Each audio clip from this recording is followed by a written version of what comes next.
సొంత డబ్బా కొట్టుకుంటున్న రేవంత్ రెడ్డి అని కేటీఆర్ ఆరోపణ చేస్తారు. అది జనం నమ్మాలే కదా సొంత డబ్బా అనేది. ఆయన కష్టపడి ఇలా ప్రభుత్వాన్ని తీసుకొచ్చి ఇలా 6 గ్యారెంటీల నీకు 4 గ్యారెంటీలు క్లియరెన్స్ చేసిండు. ఇంకా తతిమే కూడా కొంచెం కొంచెం చేయడం జరుగుతుంది. అదంతా తప్పు.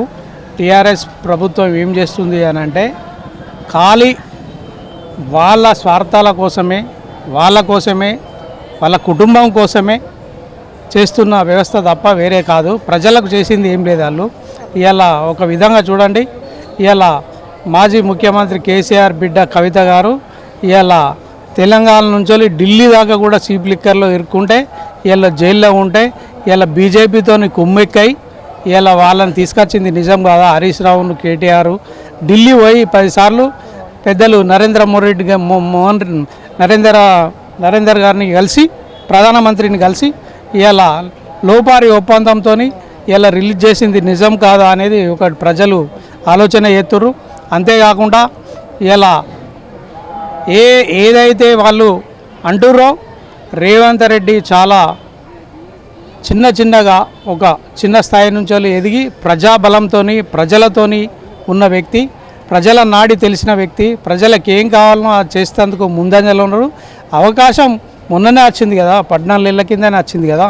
కాబట్టి అవకాశం ఇస్తే ఇంకా ముందు కూడా ప్రతి ఒక్క తెలంగాణను ప్రతి ఒక్కటి కూడా తీర్చే విధంగా ముందంజలో ఉంటారని కూడా నేను మనవి చేస్తున్నాను. కేంద్రం నుండి రాష్ట్రానికి ₹1 కూడా తీసుకురాలేదని ఆరోపణ.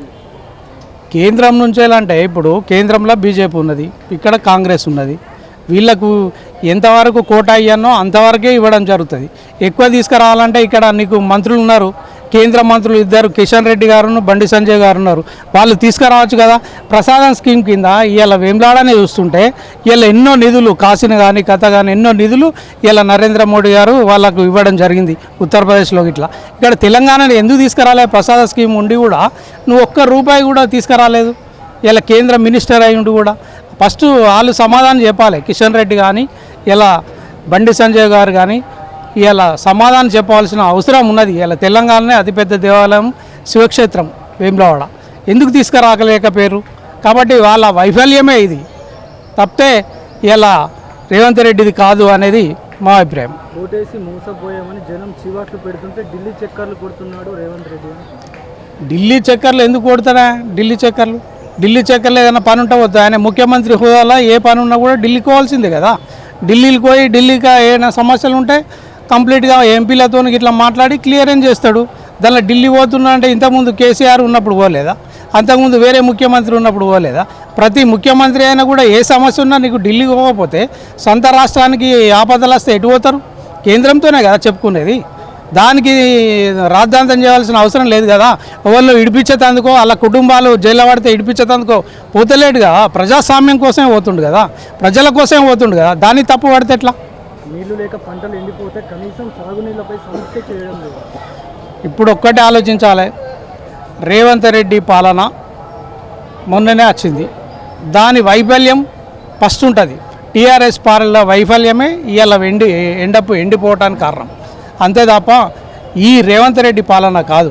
ఎందుకంటే కాంగ్రెస్ గవర్నమెంటు ఫస్ట్ నుంచి కూడా ప్రాజెక్టులు కట్టిన ఘనత ఇలా వైఎస్ రాజశేఖర రెడ్డి ఉండగా ఉమ్మడి ఆంధ్రప్రదేశ్లో 32 ప్రాజెక్టులు కట్టిన ఘనత ఇలా వైఎస్ రాజశేఖర రెడ్డి.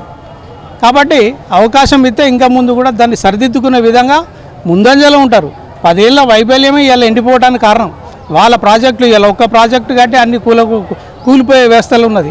కాబట్టి వాళ్ళ వైఫల్యమే ఇప్పుడు ఎండిపోవడానికి కారణం అనేది కూడా మేము మనవి చేస్తున్నాం. త్వరలో పోయే పదవిని కాపాడుకోవడానికి తంటాలు పడుతున్నాడు రేవంత్ రెడ్డి. పోవుడు ఎట్లా అవుతుందా? మాకు 65 సీట్లు ఉన్నాయి, 9 మంది వాళ్ళు వచ్చిర్రు. 70 సీట్లు 119 సీట్లు 70 సీట్లు మాయే ఉంటాయి, ఏది కాంగ్రెస్ పార్టీ ఉంటాయి. కాబట్టి ఎట్లా పోతుంది అది? వాళ్ళు అడేతందుకు కూడా అవగాహన ఉండాలి కదా. వాళ్ళ పార్టీల నుంచే మా పార్టీలకు వస్తారు. ఇలా బీజేపీ వాళ్ళు కూడా వచ్చేందుకు అవకాశం ఉన్నది. ఎందుకంటే ప్రభుత్వం మంచి పనులు చేస్తే జనంలో ఉంటారు. కాబట్టి వాళ్ళు మాదారుగా వాళ్ళు, కానీ మేము కాపాడుకోవాల్సిన అవసరం లేదు కదా. మేము వేరే పార్టీని గుంజుకొని ఇట్లా మేము ప్రభుత్వం వెళ్తూ రైలు. కాబట్టి ప్రజల అభిప్రాయం ప్రజలతో గెలిచిర్రు. ప్రజాప్రభుత్వం ఇంకా 10 ఏళ్ళు కానీ ఇవాళ రేవంత్ రెడ్డి పరిపాలనే ఉంటుంది. తెలంగాణ ఆగం చేసేందుకే గూడుపుట ఏం గూడుపుట అని ఏం చేస్తారు? గూడుపుట అని కేంద్రం రేవంత్ రెడ్డి గూడుపుట తప్పు ముచ్చట. కేంద్రం అనేది వాళ్ళ వాటా ప్రకారం మనకు తెలంగాణకు రావాల్సిన దాని గురించే వినబోతుండు. అది గుడ్పుటాన్ని ఎందుకు అవుతుంది? ఆ ప్రధానమంత్రి ఎవరున్నా కూడా పోవాల్సిందే కదా. అంతకుముందు మన్మోహన్ సింగ్ గారు ఉన్నారు. మన్మోహన్ సింగ్ ఉన్నప్పుడు పోలేదా? ప్రతి రాష్ట్రం కూడా ఆడిపోయి ఇక్కడ సమస్యలు చెప్పుకొని అక్కడి నుంచి నిధులు తీసుకురావడం జరుగుతుంది. దానిలో తప్పేమున్నది? టీఆర్ఎస్ గొంతు నొక్కేందుకే ఆయుధంగా సస్పెన్షన్ అసెంబ్లీలో. ఏం సస్పెన్షన్? బీఆర్ఎస్ వాళ్ళు మాట్లాడిన మాటలను బట్టి మాట్లాడుతున్నారు తప్ప ఎప్పుడు కానీ కాంగ్రెస్ పార్టీలో ఉన్న మంత్రులు కానీ ముఖ్యమంత్రి కానీ ఎప్పుడు అనాచిత ఆలోచనలు కానీ మాటలు కానీ ఉండయి. వాళ్ళది అహంకారమైన పూరిత ఉంది.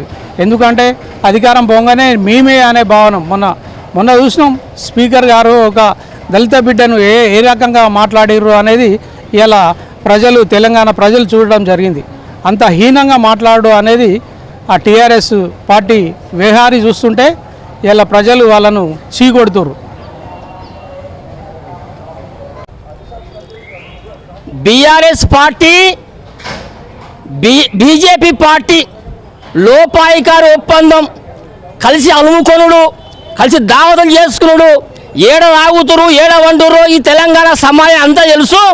ఈ ఒప్పందం ఏడ బయట పడుతుందని చెప్పి కేటీఆర్ కానీ కేసీఆర్ కానీ 4 మాటలు మాట్లాడితే ప్రజలు జీర్ణించుకోరు. ఈ సమాజం వేమవడ సమాజం అన్ని చూస్తూ ఉన్నది. శాసన మండలి ఎన్నికల్లో నువ్వు ఎందుకు పోటీ పెట్టలేదు? మేము చదువుకున్నదాం కాదా? మాకు తెలియదా? నీ లోపాయికార ఒప్పందం బయట పడుతుందని చెప్పి ఏడ బయట పడితే మానవ ఇచ్చేది పోతుందని చెప్పి 4 మాటలు మాట్లాడితే సరిపోదు. నీ దాచుకున్నది జోచుకున్నది ప్రజలందరూ చూస్తుండ్రు. ఖబర్దార్ బిడ్డ అని చెప్పి హెచ్చరిస్తూ ఉన్నాం. బీజేపీ కాంగ్రెస్ చీకటి ఒప్పందం అని నువ్వు మాట్లాడుతూ ఉన్నావు. చీకటి ఒప్పందం కాదు, నువ్వు చీకట్లో కూర్చొని దావతులు చేసుకున్న సంగతి కూడా మాకు తెలుసు. ఆ చీకటి ఒప్పందము ఏ ఒప్పందంతోనైతే మీరు ఉన్నారో ఆ ఒప్పందంతోనే శాసనమని ఎన్నికలు నువ్వు పోటీ పెట్టలేదని చెప్పి ఏమైనా సమాజానికి కానీ తెలంగాణ సమాజానికి కానీ అంత తెలుసు. మరి మీ ఒప్పందం మీ చీకటి ఒప్పందంలో బయట పడుతుందని చెప్పి సందర్భంగానే నేను చెప్తా ఉన్నా. ప్రజలు ఒక అవకాశం కల్పించరు. ఇప్పుడు ఏం చెప్పినా తాడిత పీడిత ప్రజల జీవన విధానంలో మార్పు రావడానికి రేవంత్ రెడ్డి గారు నిరంతరం పనిచేస్తూ ఉన్నారు. నువ్వు మొత్తం లాస్ చేసినా రూపాయి లేకున్నా మరి ప్రభుత్వం ఏదో విధంగా నడవాలి.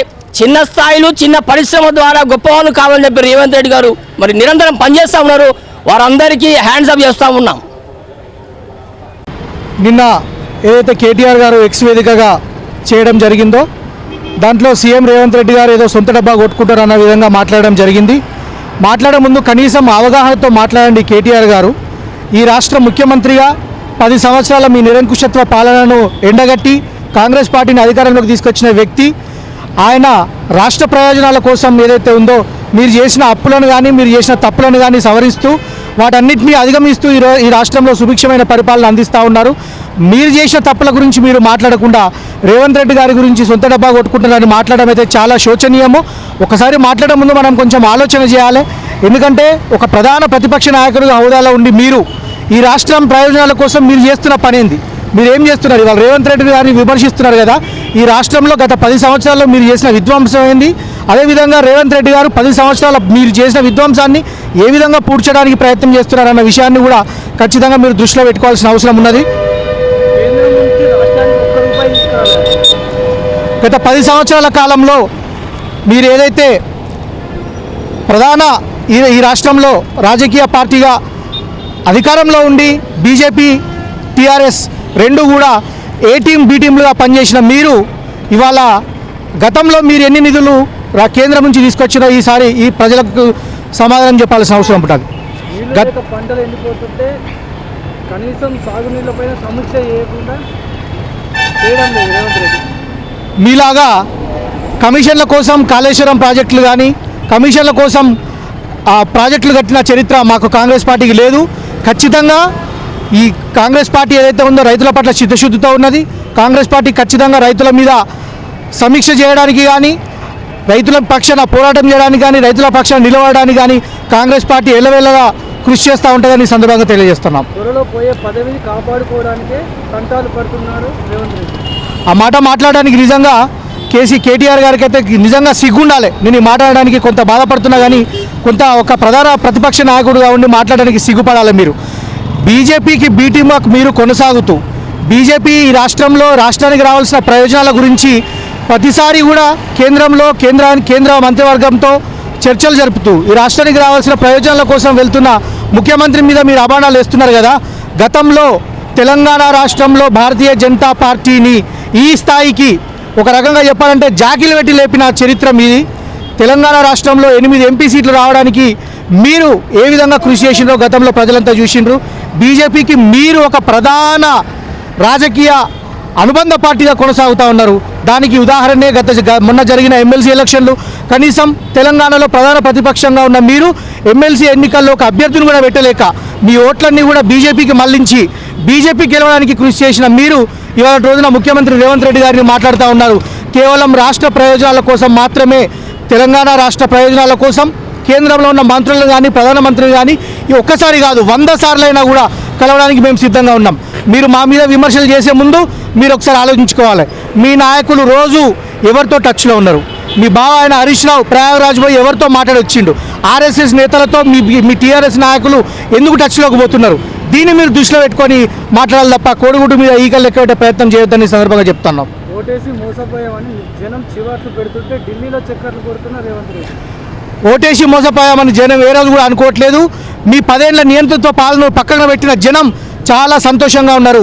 మీరు చేసిన తప్పులను, మీరు చేసిన విధ్వంసాన్ని సవరిస్తూ ప్రజా సంక్షేమ పాలన అందజేస్తూ ఖచ్చితంగా ఏదైతే ఆ రోజు 6 గ్యారంటీలు కాంగ్రెస్ పార్టీ చెప్పిందో 6 గ్యారంటీలను ఒక్కొక్క గ్యారంటీని కొనసాగిస్తూ మహిళలకు ఉచిత బస్సే కానీ, ఉచిత గ్యాస్ సిలిండరే కానీ, ఆరోగ్యశ్రీ పెంచడమే కానీ ఇలా చెప్పుకుంటూ పోతే ప్రతి ఒక్క 6 గ్యారంటీల్లో ప్రతి ఒక్క గ్యారంటీని కూడా అమలు పరుస్తూ ప్రతి ఒక్క దాన్ని కూడా రేవంత్ రెడ్డి గారు కొనసాగిస్తూ ఇవాళ ప్రజారంజకమైన పాలన కొనసాగిస్తూ ఉన్నారు. కానీ మీరు ఏదైతే సిగ్గు లేకుండా ప్రజలు మా వైపు ఉన్నారు, ప్రజలు మా కాంగ్రెస్ పార్టీ యొక్క ఓట్లేసేందుకు బాధపడుతున్నారని మీరు చెప్తా ఉన్నారో దాన్ని మీరు దయచేసి సవరించుకోవాల్సిన అవసరం ఉన్నది.